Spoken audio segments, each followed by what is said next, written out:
The Soviet Union didn't collapse because of war, protests, or rebellion. It collapsed because the price of oil crashed. In 1980, the Soviet Union looked invincible. It had the largest army on Earth, thousands of nuclear weapons, and control over half of Europe. To the outside world, it looked like a permanent superpower. But behind the tanks and missiles was a fatal weakness almost no one saw coming. The entire Soviet economy depended on one thing: oil. When the United States discovered this, they didn't launch missiles. They didn't invade. They made a deal, thousands of miles away, in the Saudi desert. That deal triggered a collapse so devastating that, within a decade, the Soviet Union was gone. This is the story of how a single handshake and a sudden crash in oil prices quietly destroyed a superpower. Let's go back to the 1970s. On the surface, the Soviet Union looked powerful. But inside, the economy was quietly falling apart. Factories were outdated and breaking down. Farms couldn't grow enough food to feed the population. Soviet technology lagged decades behind the United States. The system wasn't just inefficient, it was failing. Then, something happened that temporarily hid all of that. Arab countries cut off oil sales to the West, and global oil prices exploded. Almost overnight, oil became incredibly expensive. And the Soviet Union, sitting on massive oil fields in Siberia, suddenly started drowning in cash. Billions of dollars poured in every year. What looked like a miracle was actually a delay. Moscow used that oil money to patch over every weakness. They bought wheat from America because their farms couldn't feed their people.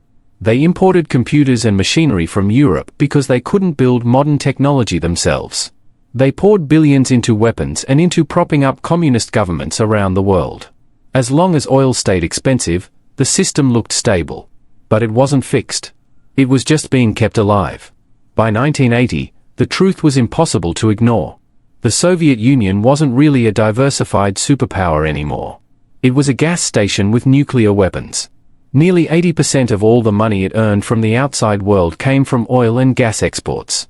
One price, one market, one lifeline.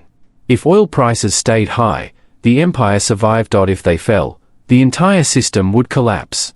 And the Soviet leadership had unknowingly built their future on that single assumption. In January 1981, Ronald Reagan became President of the United States. Unlike previous administrations, Reagan didn't want to manage the Cold War. He wanted to win it. One of his key hires was William Casey, the new head of the CIA. Casey understood something crucial: modern wars aren't always won with bullets and bombs. Sometimes they are won with balance sheets. Casey ordered a deep analysis of the Soviet economy. When the results came back, they revealed something extraordinary. The entire Soviet system depended on one fragile assumption: that oil prices would stay high. The report showed that if oil prices dropped below a certain level, the Soviet Union would begin bleeding money almost immediately. Foreign reserves would dry up. Imports would stop. The economy would seize. It wasn't a military weakness. It was a financial kill switch. But there was a catch. America couldn't crash oil prices on its own. The US was a major oil consumer, not a dominant producer. To flood the market, they needed someone with vast reserves and spare capacity, someone who could drown the world in oil. There was only one country that fit that description: Saudi Arabia. The relationship between America and Saudi Arabia was never simple. The Saudis loved high oil prices. High prices meant unlimited wealth. So why would they deliberately crash the market just to help the United States? This is where William Casey made his move. He flew to Saudi Arabia and met with the kingdom's leaders behind closed doors. No recordings exist.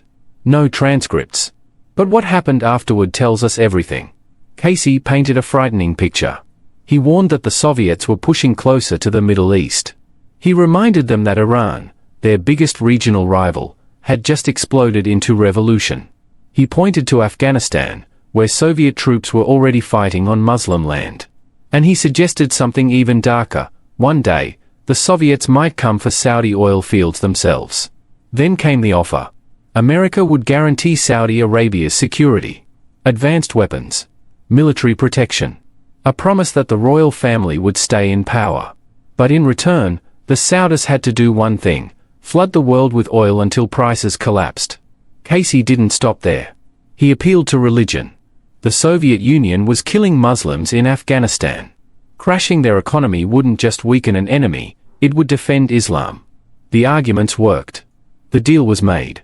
And from that moment on, the Soviet Union was already finished, it just hadn't felt the impact yet. While Casey was working with the Saudis, Reagan's team attacked from every other direction. They blocked a major Soviet gas pipeline to Europe. They pressured banks to stop lending Moscow money. They massively increased US military spending, forcing the Soviets to spend even more just to keep up. It was like putting someone on a treadmill, then slowly turning up the speed until collapse became inevitable. By 1985, everything was in place. In Moscow, a new leader named Mikhail Gorbachev had taken power. He was younger, ambitious, and determined to fix the economy. He planned reforms, modernization, and openness. But every one of those plans relied on a single assumption: oil would stay around $30 a barrel. He believed the money would keep flowing. He didn't realize the trap had already been set, and that he was about to walk straight into it. In the summer of 1985, Saudi Arabia made its move. For years, the kingdom had been cutting its own oil production to keep prices high. Other OPEC members quietly cheated, selling more oil while Saudi Arabia took the hit. By 1985, the Saudis were done playing along. In September, the Saudi oil minister made a simple announcement. Saudi Arabia would no longer defend the price of oil. Instead, it would fight for market share. To most people, it sounded boring. To oil traders, it sounded like a disaster. The Saudis opened the taps. Their massive oil fields poured millions of extra barrels into the market every day. Within weeks, the world was swimming in oil. Supply overwhelmed demand. Prices began to fall, $30, then $28, then $25, then $20. In Moscow, confusion quickly turned to panic. Soviet planners told themselves it was temporary. They kept spending. They kept funding the war in Afghanistan. They kept sending money to Cuba and other allies. They burned through their reserves, waiting for prices to rebound. They never did. The price kept falling. By early 1986, oil hit $10 a barrel, one of the lowest prices in modern history. For every dollar the price fell, the Soviet Union lost roughly $1 billion a year. At $10, they weren't just bleeding money. They were hemorrhaging it. This was catastrophic. The Soviets depended on oil revenue to buy food. Their farms couldn't feed the population, so they imported wheat from America and Canada. But those purchases required hard currency or gold. Soviet rubles were worthless outside their borders. When the oil money vanished, so did their ability to eat. Desperate reports began reaching Gorbachev. The treasury was empty. Imports were collapsing. Factories lacked parts. Basic goods might have to be rationed. He had promised a better life, but there's no reform that works when the money is gone. Then, in April 1986, Chernobyl exploded. Cleanup costs ran into the billions. Radiation spread across Europe. It was the worst possible moment, an economic collapse colliding with a nuclear disaster. The pressure never let up. Washington urged the Saudis to keep pumping, and they did. Saudi Arabia could survive low prices. The Soviet Union couldn't. At $10 a barrel, it cost the Soviets more to extract oil than they could sell it for. Their greatest asset had turned into a financial black hole. For decades, the Soviet leadership believed history was on their side. Communism, they were certain, would outlast capitalism. But in the end, it wasn't war or revolution that broke them. It was money. The moment oil prices collapsed, the illusion of strength collapsed with them. The Soviet economy depended on energy exports. Without high oil revenues, the system stopped working. The empire discovered it couldn't afford itself. That failure triggered a chain reaction across Eastern Europe. The Soviet Union controlled vast territories, East Germany, Poland, and beyond, not just with ideology, but with subsidies.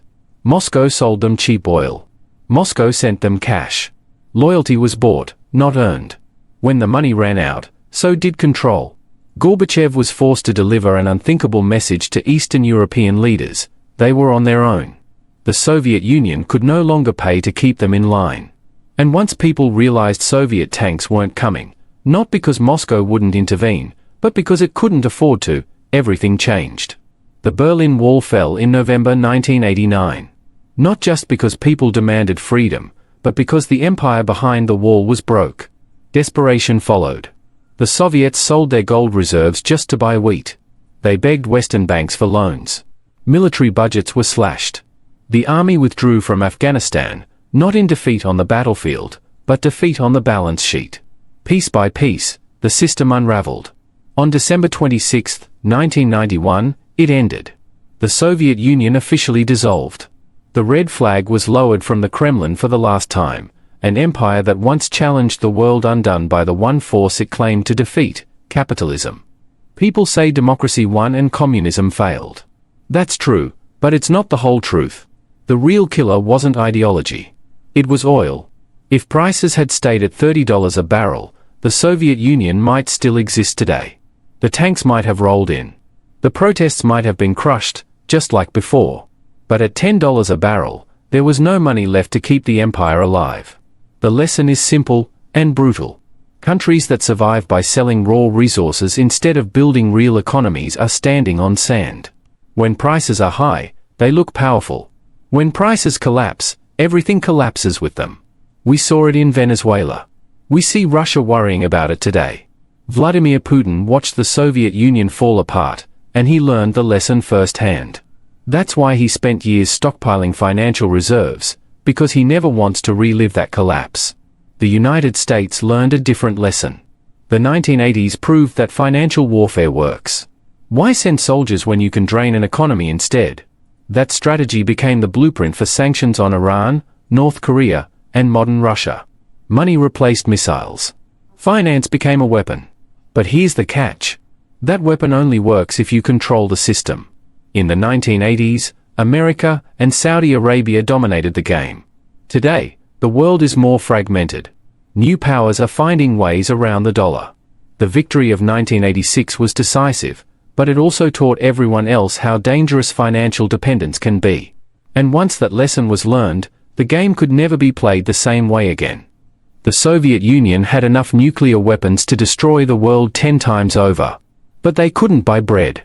They were a giant made of steel with feet made of clay. When the oil price crashed, the giant fell and never got back up. The Cold War didn't end with explosions. It ended when the checks bounced. The real superpower was the one that understood that in the modern world, the price of a barrel of oil matters more than the size of your army. If this story surprised you, the next video on your screen will blow your mind even more.